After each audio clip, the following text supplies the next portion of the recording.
오늘 우리가 나눌 하나님의 말씀은 마태복음 15장 12절 말씀입니다. 12절부터 20절 말씀까지 봉독해 올리겠습니다.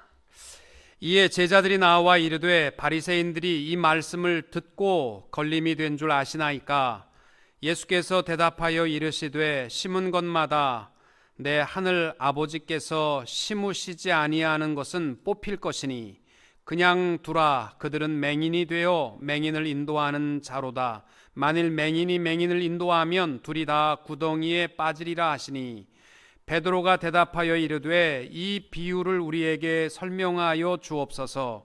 예수께서 이르시되 너희도 아직까지 깨달음이 없느냐? 입으로 들어가는 모든 것은 배로 들어가서 뒤로 버려지는 줄 알지 못하느냐? 입에서 나오는 것들은 마음에서 나오나니 이것이야말로 사람을 더럽게 하느니라. 마음에서 나오는 것은 악한 생각과 살인과 간음과 음란과 도둑질과 거짓 증언과 비방이니 이런 것들이 사람을 더럽게 하는 것이요 씻지 않은 손으로 먹는 것은 사람을 더럽게 하지 못하느니라. 아멘. 오늘의 말씀의 제목은 외식하는 자입니다. 오늘 우리가 봉독한 말씀에 보면 유대인들의 지도자였던 바리새인들과 서기관들이 예루살렘으로부터 파견받아 와서 예수님을 찾아와서 유전법과 이 전통법을 가지고 논쟁을 벌이게 됩니다. 바리새인들과 서기관들이 누구인가를 알아야 본문을 쉽게 이해할 수 있습니다.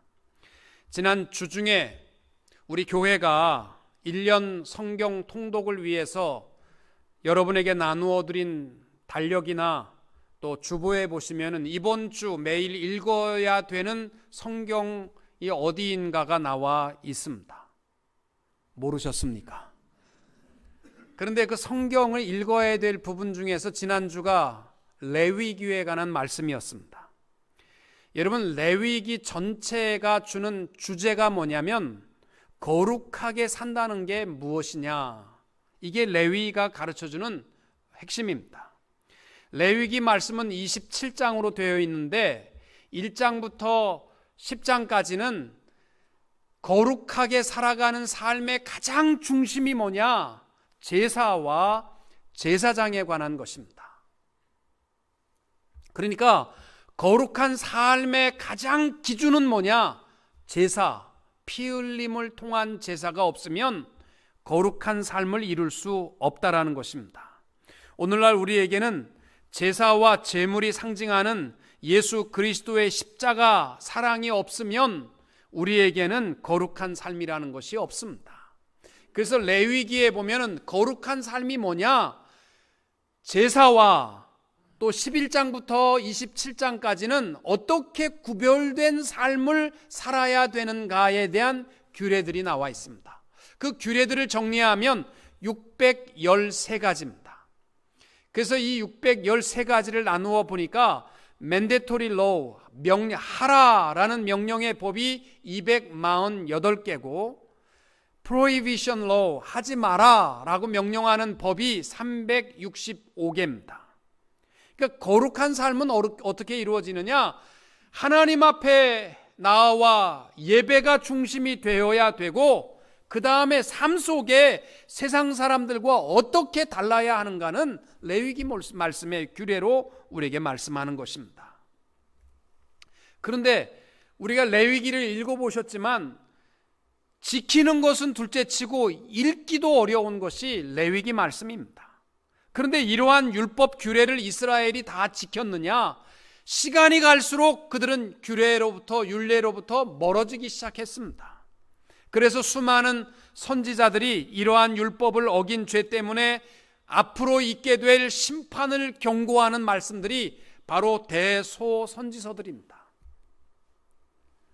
선지자들의 경고와 같이 북이스라엘이 망하고 남유다가 이어서 차례로 망하게 됩니다. 그리고 이스라엘 백성들은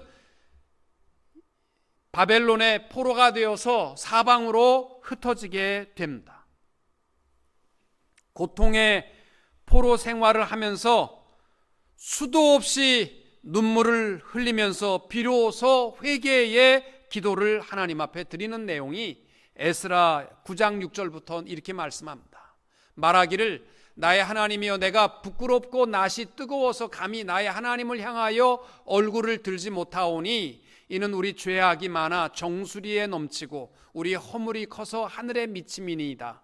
우리 조상들의 때로부터 오늘까지 우리의 죄가 심하매 우리의 죄악으로 말미암아 우리와 우리 왕들과 우리 제사장들을 여러 나라 왕들의 손에 넘기사 칼에 죽으며 사로잡히며 노략을 당하며 얼굴을 부끄럽게 하심이 오늘날과 같으니이다. 이스라엘 백성들이요, 포로의 고통, 노예의 삶의 고통 속에서 하염없이 울면서 우리가 이렇게 된 이유가 뭐냐? 하나님의 율례를 지키지 않았기 때문이 아니냐? 뼈저리게 고백을 하면서 우리가 하나님의 율법으로 돌아가자, 회개하고 하나님의 거룩한 백성으로 돌아가자 다짐하면서 만든 종교가 유대교입니다. 오늘날 이스라엘 백성들이 가지고 있는 종교는요, 철저하게 거룩하게 살기 위한 종교입니다. 그리고 유대교에서 가장 앞장서서 목숨을 걸고 규례와 율법을 주장하는 자들이 바리새인들과 서기관들이고, 그들이 강조한 규례들 가운데에서도 가장 중심에 있었던 것은 정결예법과 안식일에 관한 법이었습니다. 바리새인들이 얼마나 철저하게 규례를 지키려고 행하였는지, 그들이 그래야만 하나님께서 자기들을 불쌍히 여기셔서 노예로부터 자유케 하리라고 믿고 규례를 지켰거든요. 누가복음 18장 말씀에 보면은 바리새인들이 하나님을 향하여 하루 4번 1시간씩 기도하면서 이렇게 기도하는 내용이 나오잖아요. 하나님이여, 나는 다른 사람들 곧 토색, 불의, 간음을 하는 자들과 같지 아니하고 이 세리와도 같지 아니함을 감사하나이다. 나는 일회에 2번씩 금식하고 일주일에 이틀씩 금식하고 또 소득의 11조를 드렸나이다. 여러분, 바리새인들이 철저하게 지키려고 한 그 삶의 모습은요, 대단합니다.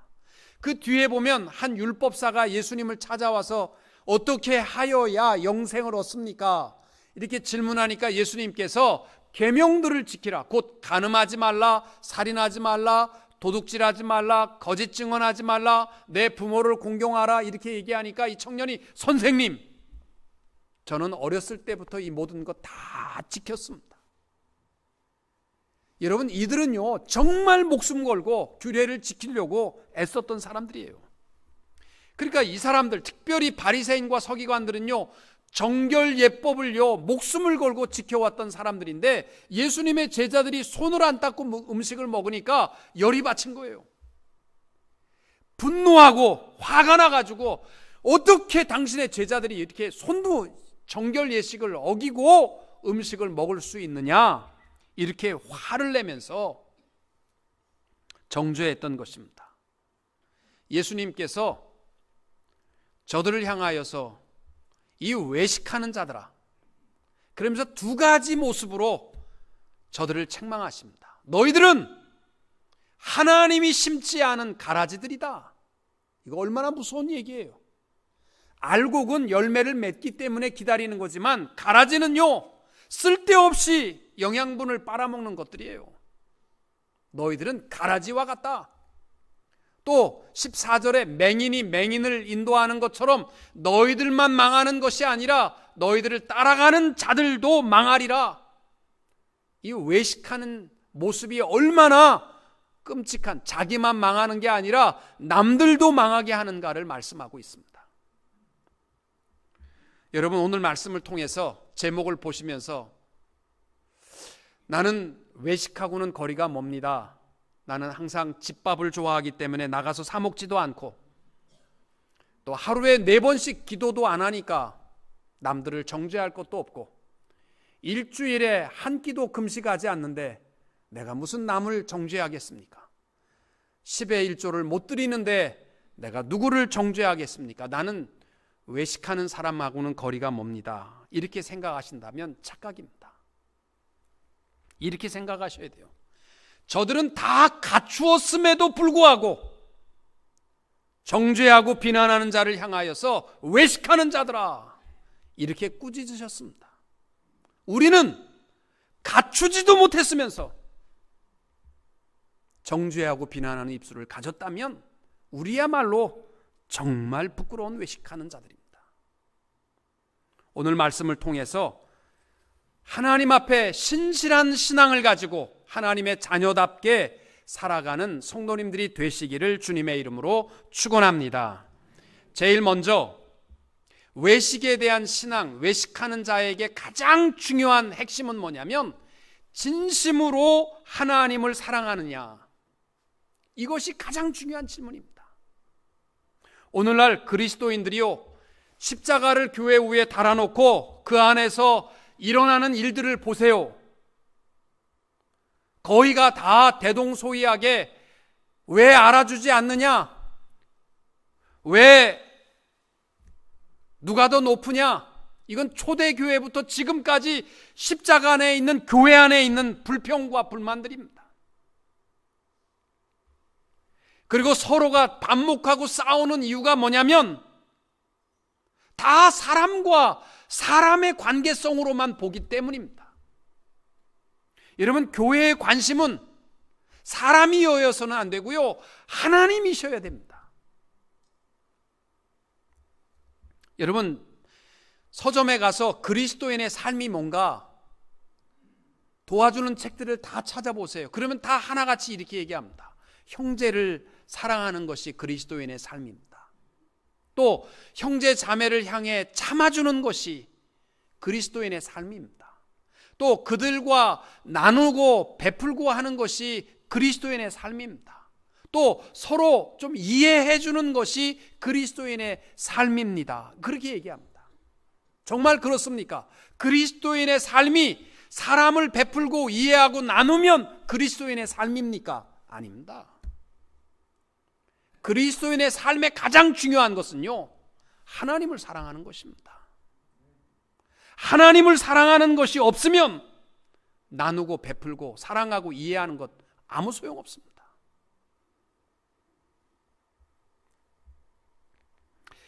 기독교의 본질은요, 가장 중요한 핵심은요, 하나님을 사랑하느냐 하는 것입니다.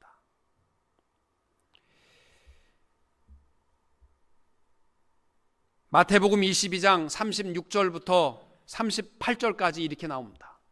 선생님, 율법 중에서 어느 계명이 큽니까?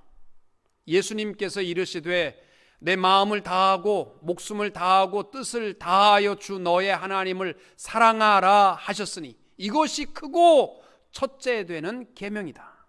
여러분, 사람을 사랑하고 베풀고 나누고 이해하고 이것은 두 번째예요. 중요한 것은 하나님 사랑입니다. 그리고 형제 사랑입니다. 그러면 보세요. 교회가 구제하고 봉사하고 나누고 베풀고 이 모든 일들이요, 그 근거는 하나님을 사랑하기 때문에 베푸는 일이어야 합니다. 어떤 분은 교회 안에서 구제하는 일, 베푸는 일, 여기에 관심이 많은 분들이 있어요. 별로 잘 열심히 없다가도 구제하는 일이라고 그러면 앞장서시는 분이 있어요. 잘못됐다는 얘기 아닙니다. 그러나 우리가 구제하고 베푸는 일을 감당하려면 예배를 소중히 여길 수 있어야 되고 하나님을 먼저 사랑할 수 있어야 되고 내가 베푸는 것이 있어서 베푸는 것이 아니라 하나님을 사랑하기 때문에 베풀고 나누는 것이 본질적인 우리 기독교의 신앙인 줄로 믿습니다. 하나님 사랑이 없이 나누는 것은 뭐예요? 외식입니다. 내가 하는 거잖아요.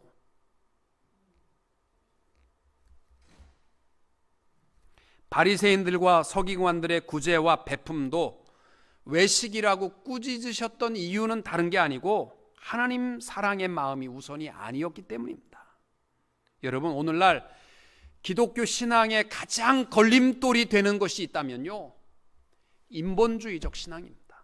무슨 교회를 핍박하고 어렵게 하는 자들이 아니라 교회의 가장 큰 적은 누구냐면요, 인본주의적 신앙입니다. 사랑이라는 멋진 간판을 걸어놓고 불의와 타협하고 적당히 눈 감아주고, 이러한 것들이 교회의 가장 큰 적입니다. 여러분, 교회가 하나님 사랑이라는 제일 큰 계명을 잊어버리면 병원, 환자들을 돌보는 병원으로 전락할 수 있고, 사람들 마음을 편안하게 해주는 친목 장소로 전락할 수밖에 없습니다.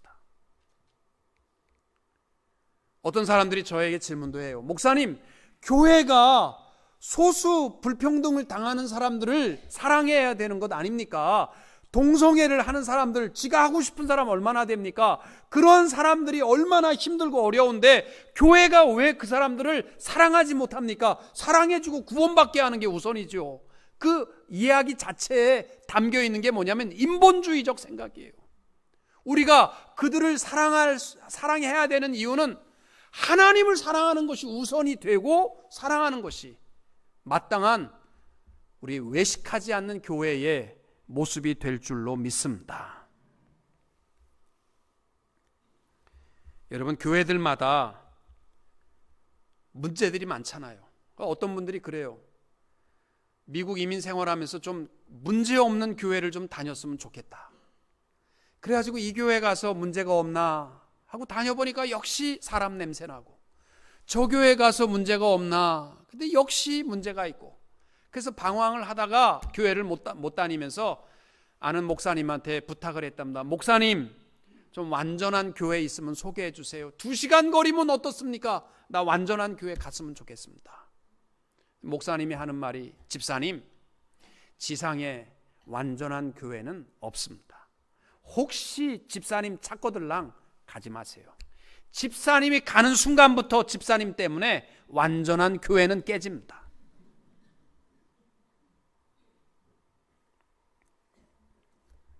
여러분, 교회들마다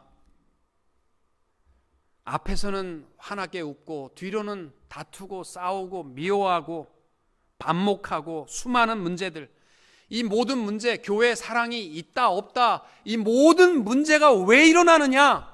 이유는 하나님 사랑을 잃어버렸기 때문이에요.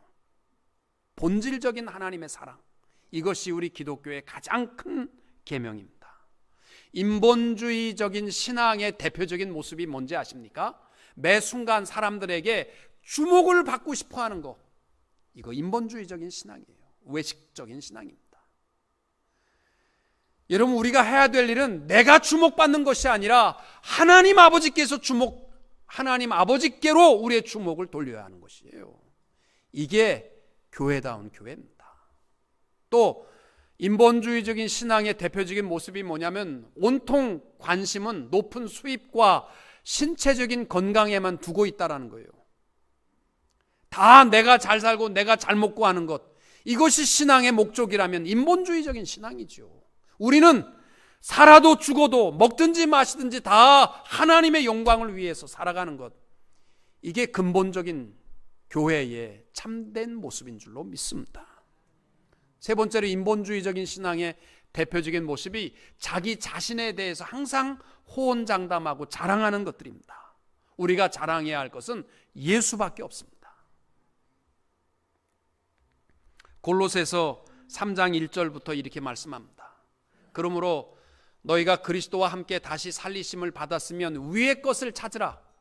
거기는 그리스도께서 하나님 우편에 앉아 계시느니라.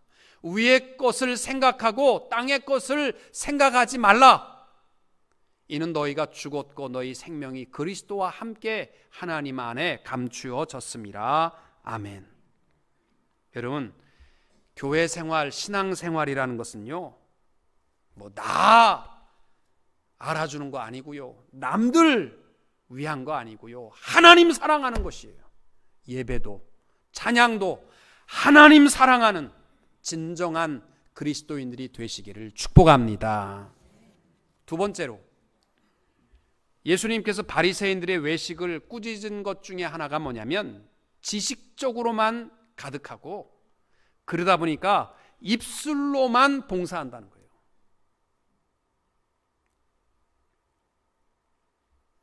여러분, 오히려 이 바리새인들은요, 자기들이 알고 있는 이 613가지의 규례와 율법들이 온통 모든 사람을 정죄하고 비판하는 도구뿐이었고, 그들은 입술로 모든 봉사를 다한 겁니다. 여러분, 교회 안에서 제일 어려운 분이 누구냐면요, 신학교를 졸업하고 목사 안 되시고 장로님 되신 분들입니다. 저 우리 교회 장로님들은 혹시나 있을까봐 제가 다 따져보고 없어서 얘기하는 거예요. 시험 드실까봐. 아니, 신학교 가서 다 아시는 거예요. 목회학도 알고 전도학도 알고 목회 모든 행정도 다 아시는 거예요. 설교를 하면은 말씀이 옳다 그르다도 다 아시는 거예요. 그런 분들이 목사가 안 되고 장로님이 되시면요, 그 다음엔 말빨이 있잖아요. 그러니까 우리가 차라리 목사가 안 되려면요, 가서 섣부른 지식 가졌다가는 큰일 납니다. 바리새인들이 목숨을 걸고 정결 예식을 주장했었는데 그게 따져보면 아무것도 아닌 거예요. 왜? 그 당시에 정결 예식이라는 밥 먹기 전에 누구든지 손을 씻어야 되는데, 가서 수돗물에 가서 무슨 우물가에 가서 물 씻는 것이 아니라 물이 귀하니까 주전자에다가 물을 떠오면 물방울을 여기다가 2방울 떨어뜨리고 여기서부터 저기까지 쭉 보냈다가 쭉 돌아오면 그 다음에 수건으로 닦고 밥 먹을 자격이 주어지는 거예요. 세상에 그러한 것들이 어떠한 유용을 가져오느냐. 그럼에도 불구하고 정결 예식이라는 것을 알기 때문에 그들은 그걸 비난하고 정죄하고 감당했던 것입니다. 원래 외식이라는 말이요, 헬라어로 휘포크리시스라는 단어입니다. 이 말의 뜻은 뭐냐면 겉모습, 가장, 위선, 연극 배우들의 연기라는 뜻입니다. 한동안 그 악역 배우를 하신 분들을 이야기를 이제 나와서 얘기하는 것을 제가 몇 번 보았는데, 그 내 사랑 금지 오겹인가에 나왔던 여자 배우인데 진짜 불륜녀, 악한 불륜녀 역할을 했답니다. 그리고 얼마 전에 목욕탕을 갔는데 어느 아줌마가 젖은 손 오더니 등짝을 한 대 쫙 패면서 인간 그렇게 살면 못 써, 그렇게 하고 가더래요. 실생활과 연기를 구분하지 못하는 거죠. 또 악역을 감당하는 남자 배우들의 애환을 얘기하는 것 보면 길거리 가는데 막 욕하는 것은 둘째치고 그럴 때는 내가 연기를 잘해서 그러는가 보다 그렇게 생각하고 넘기는데, 어떤 사람들은 막 돌을 던진다는 거예요. 생명을 위협할 정도로. 왜 그렇게 하냐면 실생활과 연기를 구분하지 못하기 때문이세요. 우리가 만약 의인의 역할, 고생하고 어렵지만 의롭게 살아가는 착한 역할을 하게 되면 사람들이 인기는 있겠죠. 그러나 그 사람의 삶이 아름다운가? 그건 아니잖아요. 그래서 우리는요, 하나님 앞에서 외식하는 신앙이 되지 않으려면 첫째로 지식적인 외식을 피해야 합니다. 우리가 안다는 것이 사람을 비난하는 이유가 되어서는 안 됩니다. 주기도문을 우리가 외우고 나서 눈 뜨자마자 내 형제를 용서한 것 같이 내 죄를 용서해 주옵시고라고 기도해놓고 형제를 미워하고 정죄한다면 그 사람은 헛되게 한 겁니다. 또 주님께서 이렇게 기도하라 하셨음에도 불구하고 일용할 양식을 주옵시고 이렇게 구하고 나서 내게 주신 모든 삶의 불평, 불만으로 가득하다면 잘못하신 겁니다. 제가 대원교회에서 목회를 하면서 평생 잊을 수 없는 편지를 하나 받은 적이 있습니다. 수신 발신자의 주소는 이름도 없고 권영국 목사 귀하, 그래서 제가 뜯어보았습니다. 그랬더니 아무 말도 없고 주기도문을 썼습니다. 그래서 저는 습관적으로 우리를 시험에 들게 하지 마옵시고인데 내가 우리를 시험에 들지 말게 하옵시며, 이렇게 제가 자주 했던 것 같아요. 그때 이분이 그게 싫었던지 고자에다가 빨간 걸로 동그라미를 쳐가지고 저한테 보내왔습니다. 제가 아무리 생각해도 오래전 이야기니까 우리 교회 그분은 지금 안 다니시리라라고 생각을 하고 얘기합니다. 여러분, 우리를 시험에 들게 하지 마옵시고와 시험에 들지 말게 하옵시며와 무슨 차이가 있습니까?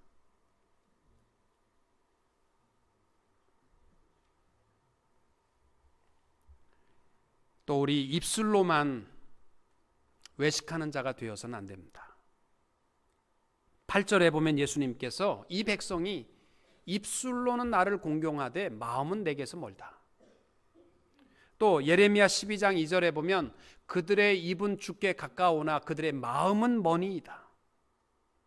입만 그리스도인답다라는 거죠. 그 당시에 바리새인들이요 주장했던 것 중에 하나가 뭐냐면 내 부모를 공경하라. 부모를 공경하지 않은 자는 레위기에 보면 돌로 쳐 죽이라는 거예요. 그러니까 부모님은 원하면요 다 해드려야 돼요. 죽지 않으려면. 그런데 내가 이것을 드리고 싶지 않은데 부모님이 그거 좋아 보인다 나 좀 다오 그러면 안 돼요. 그랬다면 왜야 이놈이 부모님을 그러면요 이건 맞아 죽어야 할 죄거든. 그러니까 이게 싫으니까 이거 좋다 좀 다오 그러면 아버님 드리고 싶은 마음 굴뚝하나 그것은 내가 하나님 앞에 성물로 드렸습니다. 고르반. 그렇게 얘기하면 부모도 못 되는 거예요. 왜? 하나님 앞에 드렸다는데 부모가 어떻게 가져가겠어. 그래? 그럼 이거 다오. 부모님 죄송합니다. 그것도 고르반. 저거 달라. 죄송합니다. 그것도 고르반. 그럼 부모님이 못 갖고 가는 거예요. 그럼 하나님 앞에 드렸느냐? 아니요. 고르반 제도가요. 부모님 돌아가실 때까지만 고르반하고 고르반은 내가 소정의 액수만 내면 고르반은 취소할 수 있도록 자기들이 법을 만들었던 거예요. 우리 이민 생활하면서 성도들 보면 가정들마다 풍성하고 만족하고 행복하고 넉넉한 가정은 별로 없어요. 아니 거의 없어. 아예 없어. 내가 보면 뭔가 부족해도요 다 하나씩은 부족하고 아픔들이 있습니다. 우리 다음 주일이 이제 우리 발렌타인데이 말을 없애고 우리 아가페 사랑의 날로 하자.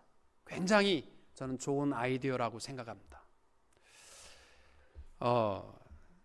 한국 여성들이 가장 이민 생활 속에서 보고 들으면서 불만인 게 뭐냐면 남편이 한국 남자들이 사랑한다라는 고백을 안 한다는 거예요.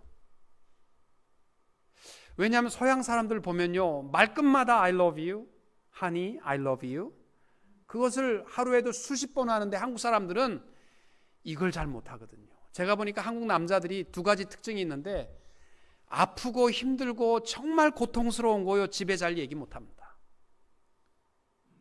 그렇잖아요. 그냥 나 혼자 아프고 말지. 그래서 얘기를 잘 안 해. 근데 또 하나가 뭐냐면요 이 사랑 고백도 잘 못해. 좀 이렇게 얼굴이 좀 후끈후끈 거려가지고 사랑합니다 얘기하면 되는데 그걸 얘기를 잘 못해. 한국 여성들이 그게 불평이지만 가만 보세요. 하루에 수십 번 얘기하는 서양 사람들이 훨씬 이혼 많이 합니다. 한국 남자들은요 사랑한다는 말만 못했다 뿐이지요 사실 된장국처럼 시간이 갈수록 우리 교회 옛날 원로 장로님들 보면요 다 권사님들 가방 들고 다니더라고요. 정말 뭐 얼마나 그거 이상 사랑의 표현이 뭐가 있겠어요. 저는 아가페 사랑의 날로 바꾸면서 여러분께 부탁을 드려요. 원래 발렌타인데이는 여자가 남자한테 사랑을 고백하는 날이랍니다. 제가 이제까지 뭘 몰라가지고 자꾸 우리 장로님들로부터 남자들에게 아내에게 선물을 주라고 선물을 준비해서 주라고 내가 부탁을 했는데 그게 잘못됐더라고요.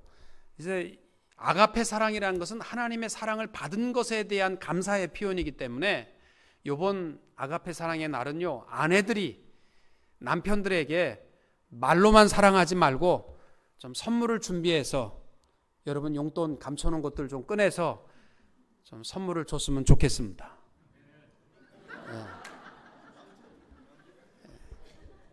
우리 여자들은 아무도 아멘을 안 하거든요. 예.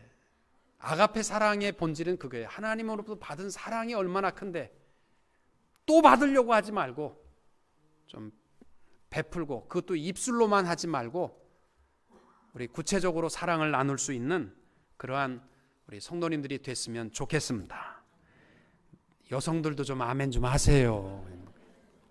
세 번째로 외식하는 신앙에 대한 특징이 뭐냐면 입에서 나오는 말들이 외식에 대한 신앙의 구체적인 표현이라는 거예요. 바리새인들을 향하여 예수님이 11절에 이렇게 말씀합니다. 입으로 들어가는 것이 사람을 더럽게 하는 것이 아니라 입에서 나오는 그것이 사람을 더럽게 한다. 이 말씀의 뜻에 대해서 17절 이하에 보면 이렇게 해석합니다. 입으로 들어가는 모든 것은 배로 들어가서 뒤로 내버려지는 줄 알지 못하느냐. 입에서 나오는 것들은 마음에서 나오나니 이것이야말로 사람을 더럽게 하느니라. 마음에서 나오는 것은 악한 생각과 살인과 간음과 음란과 도둑질과 거짓 증언과 비방이니 이런 것들이 사람을 더럽게 하는 것이라. 여러분, 사실은요, 상한 음식 먹으면 배앓이 하면 되는 거예요. 입으로 들어가는 것은 더럽게 하는 거 아닙니다. 그러나 우리 입에서 나오는 말이요, 얼마나 추하고 더러운지 몰라요. 인터넷 악플로 말미암아 평생 잠 못 자고 괴로워하는, 불면증에 시달리는 사람들도 있고 스스로 목숨을 끊는 사람들도 있습니다. 저는 복음을 전하다 보면 교회 나오라 그러면 남성들 중에 대부분은 뭐라고 얘기하냐면, 목사님 나 가고 싶은데 술 담배를 제가 아직 못 끊었어요. 끊으면 갈게요. 그런 분이 있어요. 그러면 형제님 끊을 거 없습니다. 우리 오셔서 피셔도 되고 마셔도 좋으니까 오세요. 교회 오세요. 저는 그렇게 권합니다. 여러분, 교회 다니는 사람 중에는요, 이 술 담배 문제를 가지고서 정죄하고 비난하는 일들이 참 많습니다. 술이 좀 덜 깨서 왔다고 그래서 어떻게 저렇게 하고 교회 나올 수 있냐고 그러고, 또 몸에서 담배 냄새 난다고 그래서 목사님 그 사람 시키면 안 돼요. 왜? 그 사람 담배 안 끊었어요. 아, 그게 뭐 그렇게 대단한 문제라고. 사실은 들어가는 것이 사람을 더럽게 하는 비난의 대상이 아니라 속에서 나오는 말이 가증스럽고 더러운 것이 훨씬 많은 거예요. 그래서 아시시의 프란시스는요, 수도사들을 훈련시킬 때 꼭 했던 것 중에 하나가 뭐냐면, 한 20명 정도를 동그랗게 둘러 앉게 하고 가운데다가 냄새 좋은 구수한 죽을 끓이는 거예요. 계속 죽을 끓이면 그 금식할 때 냄새도 안 맡으면 좀 괜찮은데 구수한 냄새가 계속 내 앞에서 나는데 이틀 3일씩 굶어보세요. 얼마나 힘들겠어요. 그러면 수도원의 수도사들이 견디다 못해 숟가락을 들고서 무의식적으로 퍼서 입에다가 한 숟갈 넣는 사람이 생기면 나머지 수도사들이 전부 레이저 빔을 쏘면서, 이 나쁜 놈, 네가 어떻게 감히 죽에다가 손을 놓고 먹을 수 있느냐, 선생님이 먹지 말라고 그랬는데, 그래가지고 막 정죄하기 시작하면 프란시스가 숟가락으로 죽을 퍼먹습니다. 그리고 이렇게 말합니다. 너희들도 먹고 정죄하는 자가 되지 마라. 안 먹고 정죄하고, 나는 침 꼴깍꼴깍 생기면서 안 먹고 정죄하지 말고 먹고 정죄하지 말라. 여러분, 하나님 앞에서는요, 죄 지은 사람보다 더 나쁜 사람은요, 정죄하고 비난하는 그 외식하는 모습이 더 나쁜 거예요.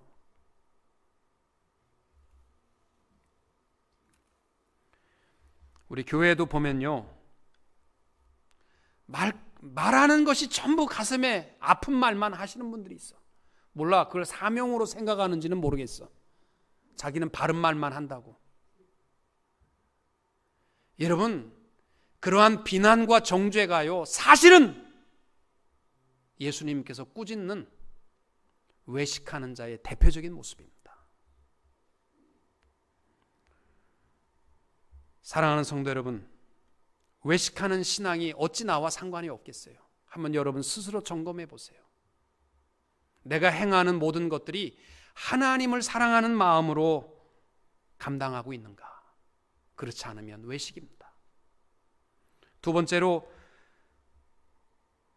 아무것도 하지 않고 지식만 가득하여서 또 입술로만 봉사한다면 그것은 외식하는 자 맞습니다. 세 번째로, 입으로 들어가는 것이 더러운 것이 아니라 내 입에서 나오는 말이 격려와 칭찬이 아니고 비난과 정죄와 남 아픈 마음을 꼬집어서 얘기하는 것만 좋아하는 것, 외식하는 모습입니다.